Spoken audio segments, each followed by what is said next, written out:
Bismillahirrahmanirrahim. Alhamdulillahi rabbil alamin. Wassalatu wassalam ala ashrafil anbiya wa imamil mursalin nabiyyina Muhammad wa ala alihi wa ashabihi wa man tabi'ahum bi ihsan ila yaumil qiyamati, amma ba'd. Kita panjatkan puji dan syukur atas kehadirat Allah Subhanahu wa ta'ala yang dengan limpahan rahmatnya di siang ini kembali kita bisa melanjutkan kajian kitab hadis Umdatul Ahkam karya Imam Abdul Ghani Al-Maqdisi rahimahullah,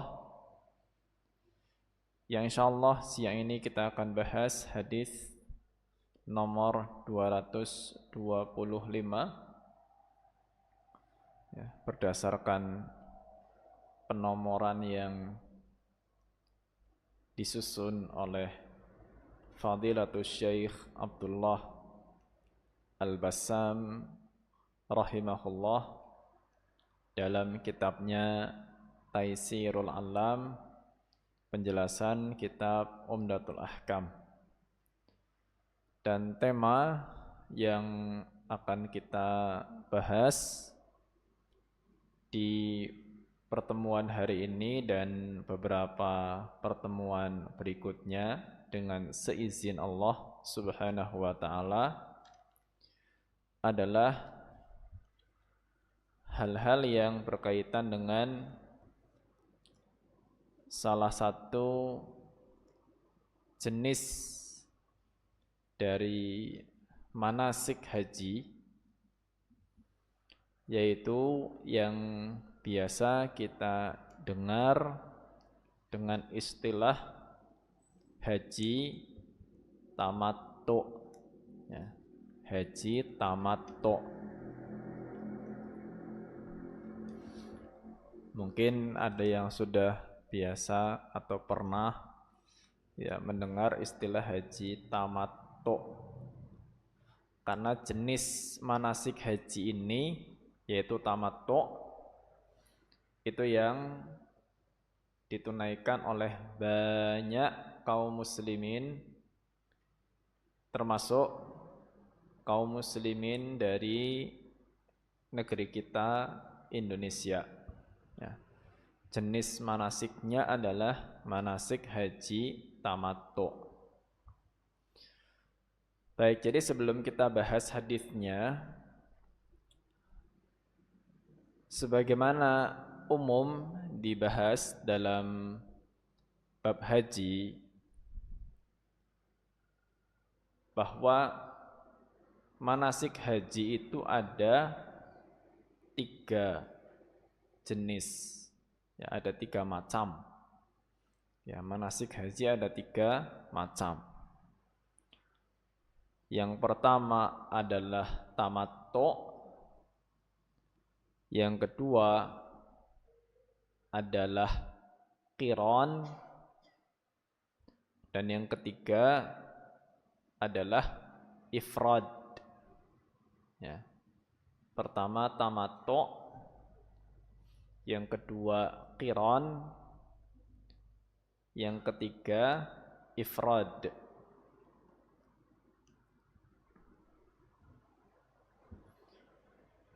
Baik, sepintas ya tentang 3 manasik ini, sepintas.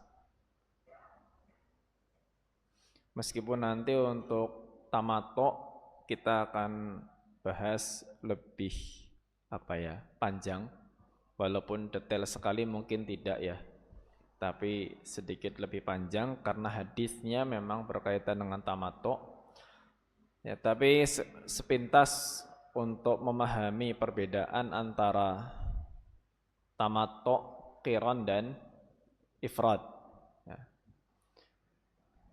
Jadi kalau tamattu itu ya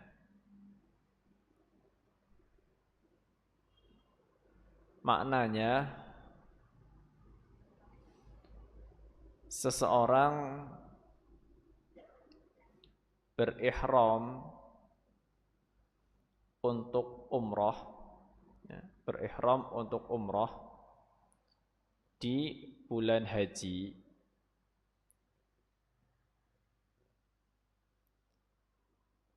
lalu melakukan umrah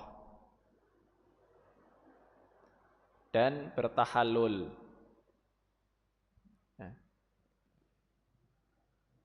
Ya, seseorang berihram untuk umrah di bulan haji.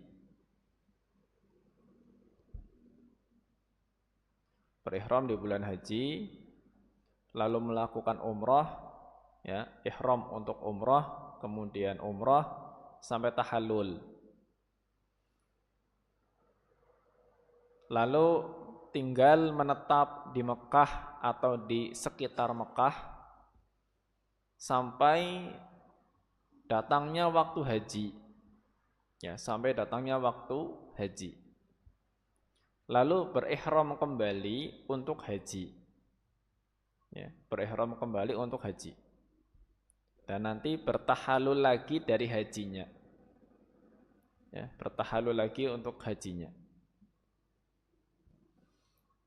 Itu ifrad, afwan, itu tamattu. Adapun qiran, seseorang berihram di bulan haji, ya, berihram di bulan haji, tentu dari miqat ya, yang namanya ihram ya dari miqat semuanya. Berihram di bulan haji untuk umrah dan haji sekaligus. Ya, untuk umrah dan haji sekaligus. Jadi tidak bertahallul kecuali setelah selesai menunaikan hajinya. Ya, tidak bertahallul kecuali setelah menunaikan hajinya. Jadi ini gabung antara amalan haji dan umrah dengan satu kali ihram. Menggabungkan amalan haji dan umrah dalam satu kali ihram di bulan haji.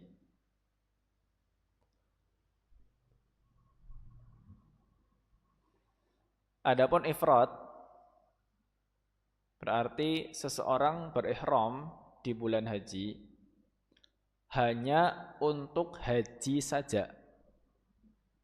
Ya, hanya untuk haji saja. Tanpa umroh. Ya, tanpa umroh.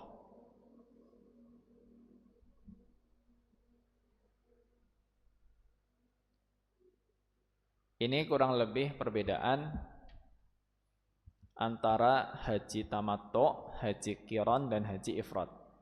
Ya.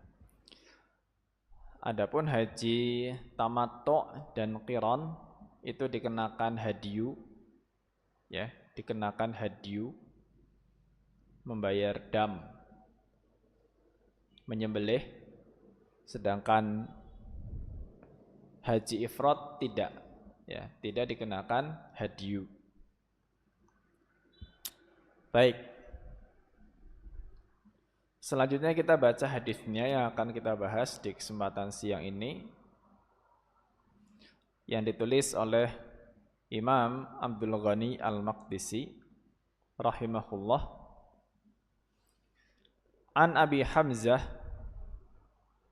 Nasr bin Imran Ad-Dubai. Baik, ini dari seorang tabi'in, ya, seorang tabi'in yang bernama Abu Hamzah. Ya, seorang tabi'in bernama Abu Hamzah. Nama aslinya Nasr bin Imran. Ya. Nama aslinya Nasr bin Imran. Baik, Abu Hamzah ini atau Nasr bin Betul Abu Hamzah ya. Ini ada salah ketik di saya. Ya.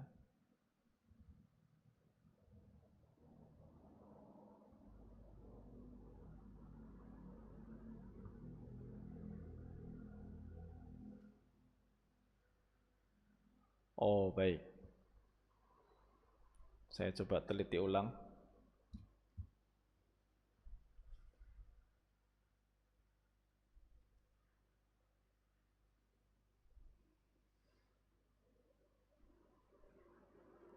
Baik. Ada kesalahan di cetakan buku yang saya pegang. Yang betul bukan Abu Hamzah. Dari Abu Jamrah. Salah peletakan titik di kitab yang saya baca. Yang benar Abu Jamrah. Ya, dari Abu Jamrah.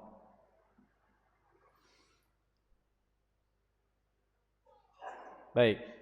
Abu Jamrah Nasr bin Imran berkata, Sa'altu Ibna Abbasin anil mut'ah. Aku bertanya kepada Ibnu Abbas tentang haji tamattu. Tentang haji tamattu.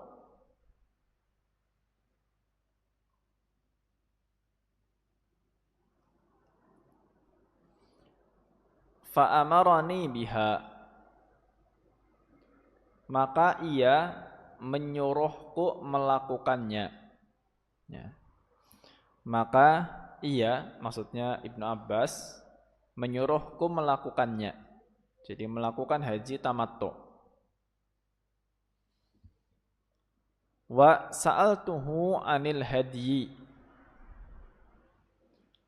Aku juga bertanya kepadanya tentang hadyu. Ya. Bertanya kepadanya tentang hadyu. Sembelihan ya. Apa yang harus disembelih?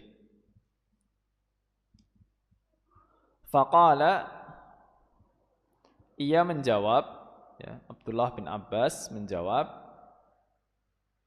fihi jazurun au baqaratun au syatun au syirkun fidam. Kata Ibnu Abbas, hadyu boleh berupa unta, sapi, kambing, atau bersekutu dalam darahnya. Bersekutu dalam darahnya. Maksudnya bersekutu dalam darahnya itu boleh bersatu iuran untuk nanti 1/7 atau 7 orang untuk 1 sapi atau 7 orang untuk 1 onta. Ya. Jadi boleh bersekutu dalam darahnya. Ya. 1 sapi 7 orang atau 1 onta 7 orang. Qala,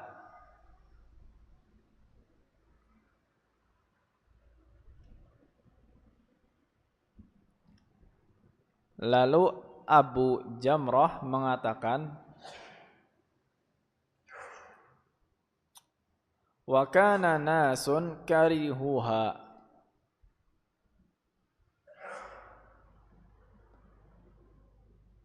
Dulu ada orang-orang yang tidak menyukainya.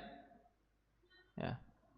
Ada orang-orang tidak menyukainya. Maksudnya tidak menyukai haji tamattu. Ya, tidak menyukai haji tamattu.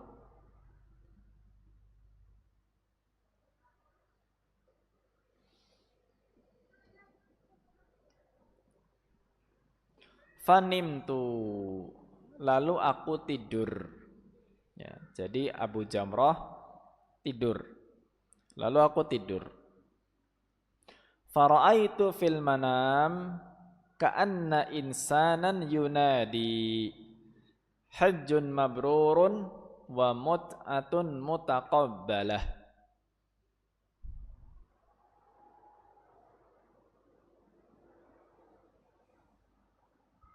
Di dalam mimpi, kata Abu Jamrah, dalam mimpi seolah ada seseorang menyeru. Ya. Dalam mimpi seolah ada orang menyeru haji yang mabrur dan tamattu yang diterima. Ya. Haji yang mabrur dan tamattu yang diterima. Fa'ataitu Ibnu Abbasin fahaddatstuhu. Kemudian aku mendatangi Ibnu Abbas dan menceritakan hal itu. Nah, jadi mimpi semalam ada orang menyeru hajinya diterima dan tamattu'nya diterima gitu. Hajinya mabrur, sah, dan tamattu'nya diterima. Maka setelah mimpi di malam hari, pagi harinya menemui Ibnu Abbas dan diceritakanlah mimpi itu. Faqala Allahu Akbar sunnatu Abil Qasim. Maka Ibnu Abbas berkata, Allahu Akbar, itu adalah sunnah Abul Qasim. Abul Qasim itu adalah kunyah Nabi sallallahu alaihi wasallam. Maknanya itu sunnah Nabi. Ya. Itu sunnah Nabi sallallahu alaihi wasallam. Baik, ini hadis yang kita bahas, ya. Ringkasnya, di sini seorang tabi'in yang namanya Abu Jamrah itu nanya kepada Ibnu Abbas, ya, tentang haji tamattu. Jadi kalau haji tamattu gimana gitu. Karena gini, dulu itu Allahu a'lam bissawab diceritakan bahwa orang-orang bahkan di kalangan sahabat itu ada perbedaan pendapat. Haji apa yang paling afdol? Apakah haji ifrad, apakah haji qiran, apakah haji tamattu gitu. Ada beda-beda pendapat. Kemudian Abu Jamrah Nasr bin Imran ini nanya kepada Ibnu Abbas, ya, kalau saya hajinya tamattu gimana? Kata Ibnu Abbas, ya tamattu saja haji itu. Ya. Jadi Ibnu Abbas menegaskan, menguatkan kalau haji itu tamattu saja. Terus Nasr bin Imran atau Abu Jamrah tanya tentang hadiunya apa? Ya, nyembelihnya apa? Karena Allah Subhanahu wa taala berfirman dalam surat Al-Baqarah ayat 196, "Faman tamatta'a bil umrati ilal haji famastaisara minal hadi." Ya, barang siapa bertamattu, ya, barang siapa bertamattu antara umrah sampai ke haji, maka dia menyembelih apa yang mudah baginya. Maka ditanyakan oleh Abu Jamrah, hadiunya apa? Kata Ibnu Abbas, boleh onta, boleh sapi, boleh kambing, atau mau iuran, 7 orang nyembelih 1 onta atau 7 orang nyembelih 1 sapi, silahkan. Nah, kemudian Abu Jamrah menceritakan dulu ada orang-orang gak suka haji tamattu gitu. Gak suka haji tamattu. Maka Abu Jamrah mendapatkan petunjuk lewat mimpi bahwa ternyata haji tamattu'nya itu haji yang diterima, tamattu'nya juga tamattu' yang diterima.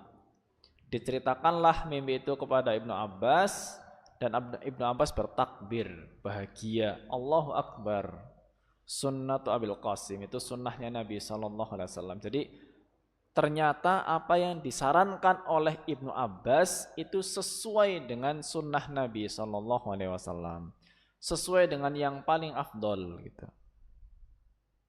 Maka bahagia dan ekspresi kebahagiaan itu diungkapkan dengan takbir Allahu Akbar. Nah, adapun untuk penjelasan atau rincian dari faedah hadis ya. Pertama, ini kita kembali untuk memahami haji tamattu ya. Tadi kan sudah disinggung singkat ya ketika membedakan antara tamattu, qiran dan ifrad. Baik, kembali ke haji tamattu. Haji tamattu ini adalah seseorang yang datang dari luar mikot. Ya, datangnya dari luar mikot. Jadi bukan penduduk yang tinggal di area-area mikot, tapi ini datang dari luar mikot. Seperti kita Indonesia jelas dari luar mikot gitu.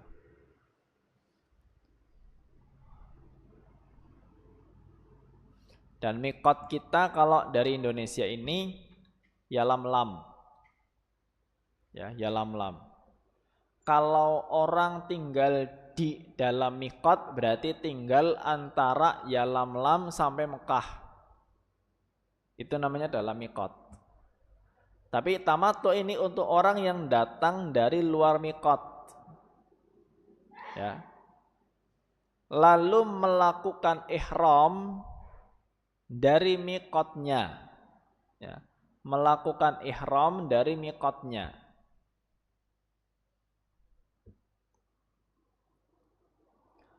Untuk umroh. Ihramnya untuk umroh. Di bulan haji. Di bulan haji. Ya.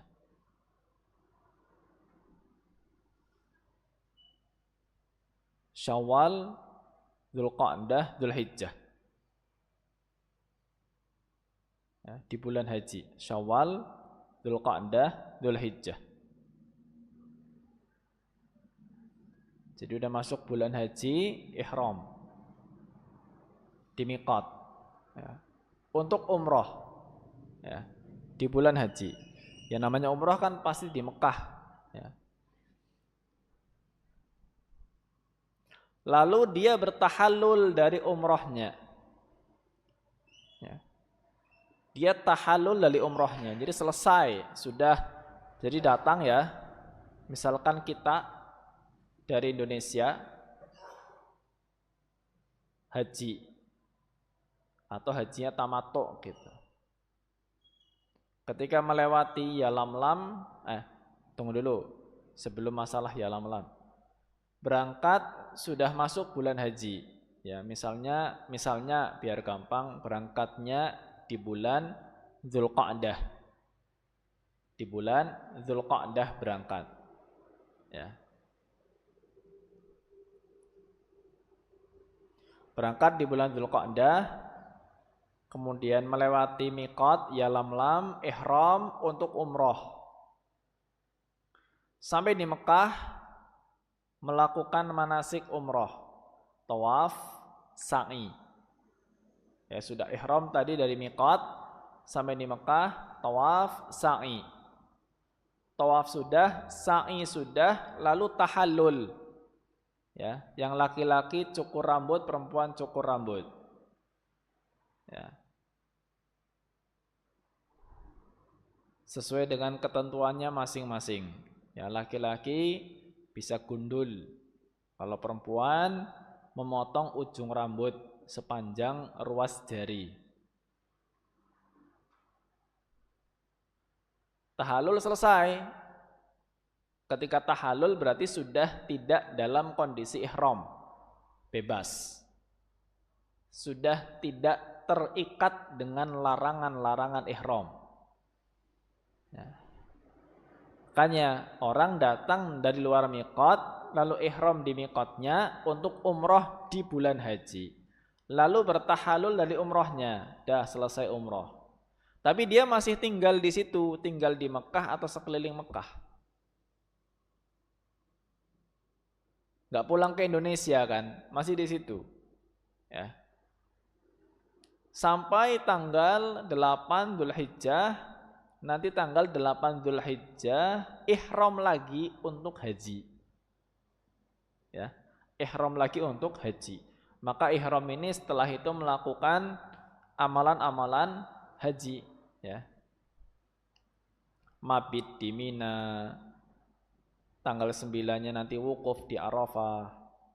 Setelah wukuf di Arafah malamnya ke Muzdalifah. Malam 10. Tanggal 10-nya nanti tawaf ifadhah, ya. Kemudian lempar jumroh, ya, untuk haji, ya. Ini namanya haji tamattu. Gambarannya kurang lebih seperti itu, ya. Nah, poin kedua, apa sebetulnya arti tamattu itu? Ya.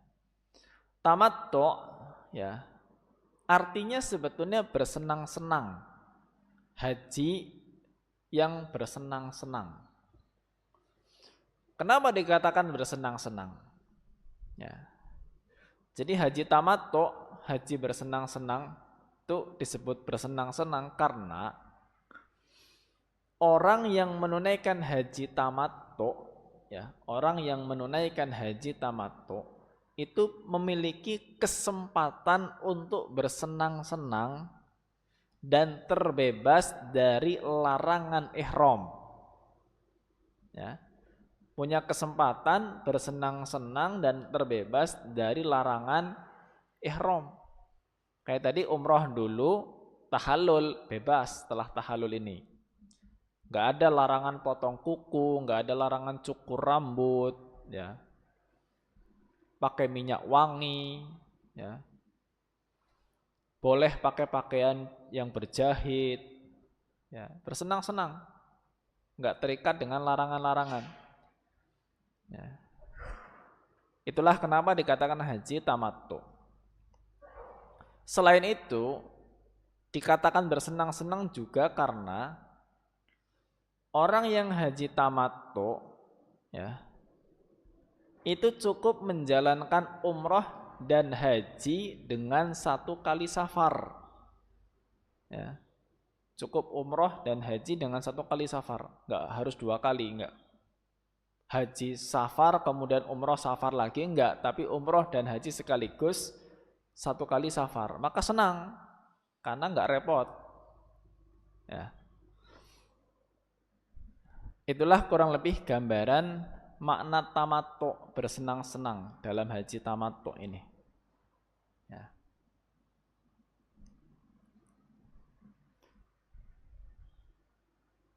Lalu yang ketiga dari hadis tadi disebutkan bahwa orang yang menunaikan haji tamattu wajib membayar dam atau hadyu, ya, dam atau hadyu, yaitu menyembelih kambing, sapi atau unta, ya. Dan boleh juga bersekutu, ya, berserikat 7 orang maksimal untuk 1 unta atau 7 orang maksimal untuk 1 ekor sapi. Untuk unta memang ada perselisihan pendapat apakah boleh sampai 10 atau tidak. Karena sebagian ulama membolehkan 1 unta untuk iuran 10 orang. Ya, tapi hadis tentang iuran 1 unta 10 orang diperselisihkan kesahihannya. Ada yang mengatakan sahih, ada yang tidak. Sehingga yang lebih masyhur 1 unta untuk 7 orang sama seperti sapi, ya.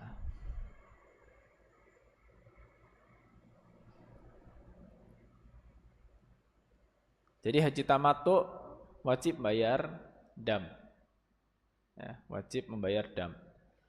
Yang enggak bayar dam atau hadyu hanya haji ifrad saja, ya, hanya haji ifrad.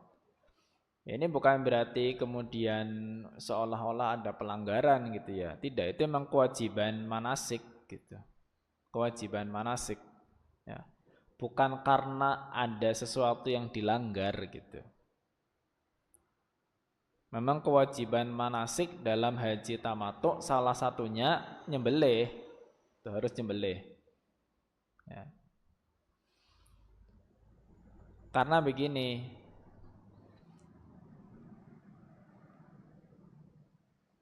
kalau kita memandang dam ini dalam haji tamattu sifatnya untuk tebusan pelanggaran, seolah-olah haji tamattu ini enggak afdol. Ya, karena ada pelanggaran di situ. Tapi kenapa justru Ibnu Abbas, ya, itu lebih menyarankan haji tamattu? Bahkan dulu Nabi SAW memerintahkan para sahabatnya juga tamattu, walaupun beliau hajinya qiron. Ya. Nabi hajinya qiron, tapi para sahabat yang lain, ya, yang tidak membawa hewan sembelihan untuk saat ihramnya, ya, itu diperintahkan untuk tamattu.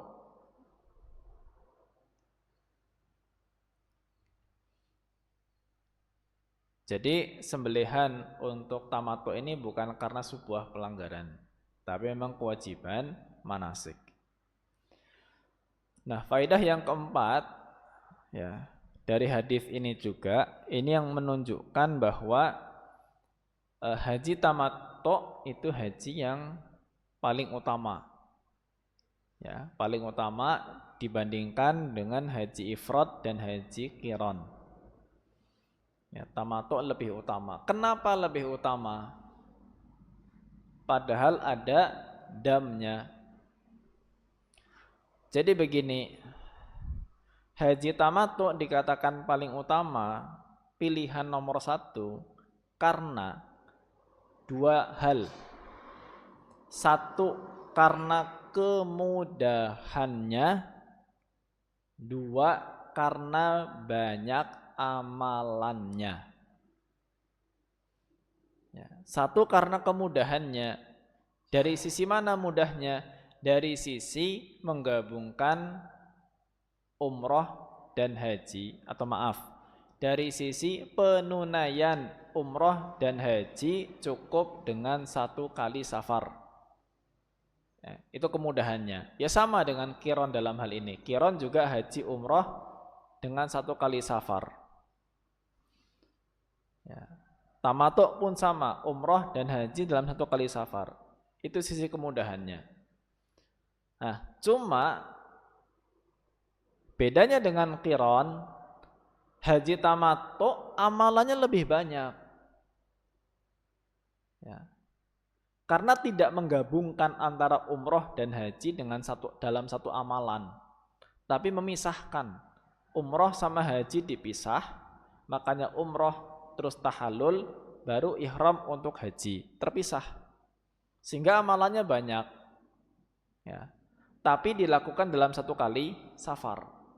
Maka dilihat dari sisi kemudahan dan dari sisi banyaknya amal, ya, tamattu lebih utama. Ya, tamattu lebih utama. Jadi pilihan dalam ibadah, ya, pilihan dalam ibadah. Ini kalau kita bawa ke dalam peribadahan lain selain haji dan umroh. Kalau ada satu ibadah bisa ditunaikan dalam beberapa bentuk. Ya, satu ibadah bisa ditunaikan dalam beberapa bentuk. Maka bentuk yang memiliki amalan terbanyak itu yang lebih afdol. Ya, bentuk yang memiliki amalan lebih banyak itu lebih afdol. Contoh, sholat witir yang 3 rakaat. Ya, sholat witir yang 3 rakaat. Kita kalau tarawih kan witirnya 3. Suka ada pertanyaan, 3 rakaat ini sebetulnya lebih afdol 3 rakaat sekali salam atau dipisah dengan 2 rakaat salam terus baru nambah 1. Ya. Mana yang lebih afdol? 3 sekaligus atau 2-1?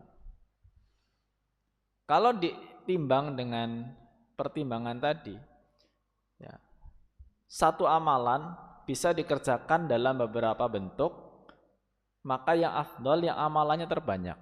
Antara 3 sekaligus dengan 2-1, maka yang amalannya lebih banyak yang 2-1. Ya, karena ketika witirnya 2-1, ya, ketika 2 rakaat duduk tasyahud akhir, ya, punya kesempatan buat doa terus salam. Nanti nambah 1 tasyahud akhir salam. Akhirnya tasyahud akhirnya ada 2, zikirnya lebih banyak. Salamnya juga ada 2 di 2 rakaat itu. Ya. Kesempatan doanya ada 2 juga. Ya. Kalau 3 langsung, maka tasyahudnya cuma sekali. Salamnya pun hanya di 1 rakaat terakhir itu. Makanya amalan itu kalau punya beberapa bentuk yang bisa dikerjakan, maka yang paling utama adalah yang paling banyak amalannya. Ya. Maka ini kurang lebih ya faedah-faedah sederhana dari hadis yang kita bahas di siang hari ini tentang haji tamattu. Ya. Dan ini beberapa hadis ke depan juga kaitannya masih dengan tamattu insyaallah, sehingga serba-serbi lain tentang haji tamattu insyaallah kita sambung di pertemuan berikutnya. Sebelum saya akhiri, ini sudah ada pertanyaan masuk. Ini pertanyaan sebetulnya berkaitan dengan muamalah maliyah, ya, tentang akad. Baik, yang bertanya punya usaha jasa yaitu jasa transfer, jual pulsa dan lain-lain. Setiap ada yang transfer dikenai biaya Rp5.000. Tapi misalkan ada pelanggan yang mau transfer untuk menyicil hutang di bank, bolehkah tetap memberikan jasa kepada orang tersebut? Apakah ini termasuk tolong-menolong dalam keburukan? Di satu sisi ini menolong dalam kebaikan, di sisi lain menolong dalam keburukan. Ya. Ya. Sisi tolong-menolong dalam kebaikannya, karena jelas ini akad asalnya adalah melunasi hutang. Ya, melunasi hutang. Nah, tolong-menolong dalam keburukannya adalah jika dalam pelunasan hutang itu disertai dengan pembayaran riba. Ya, dengan pembayaran riba. Gitu. Maka Allahu a'lam bishawab. Kalau ya untuk saat ini ya berdasarkan sebatas kaidah yang hadir dalam benak saya,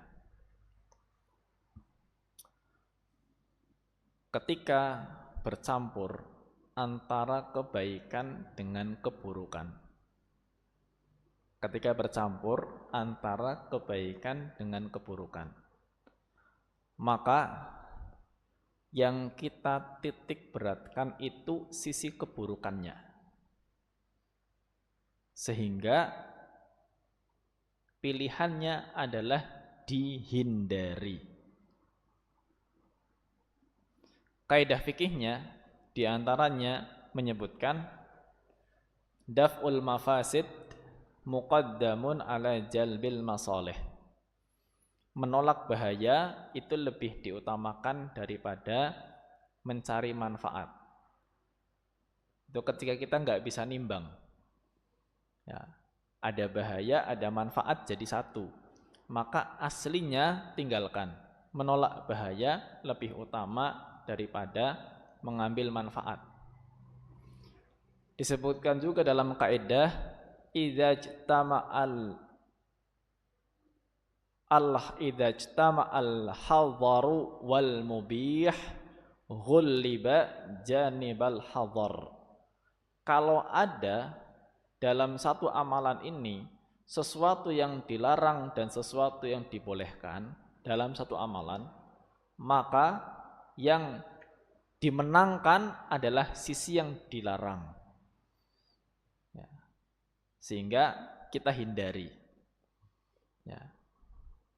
Itu kurang lebih ya jawaban saya berdasarkan kaidah-kaidah yang saya dapatkan dan saat ini hadir di pikiran saya, sehingga tentunya menyelamatkan diri itu lebih utama. Ini karena pertanyaannya hanya seperti ini ya, maksudnya bolehkah tetap memberikan jasa? Ya tentu lebih afdal ditolak.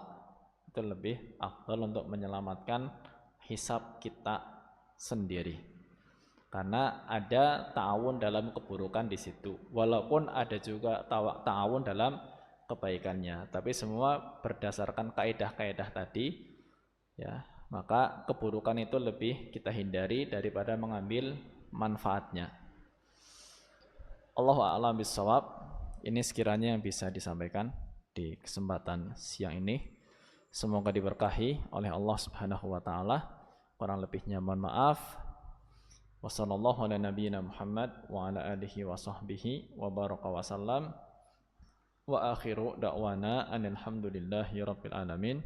Subhanakallahumma wa bihamdika asyhadu an la ilaha illa anta astaghfiruka wa atubu ilaik.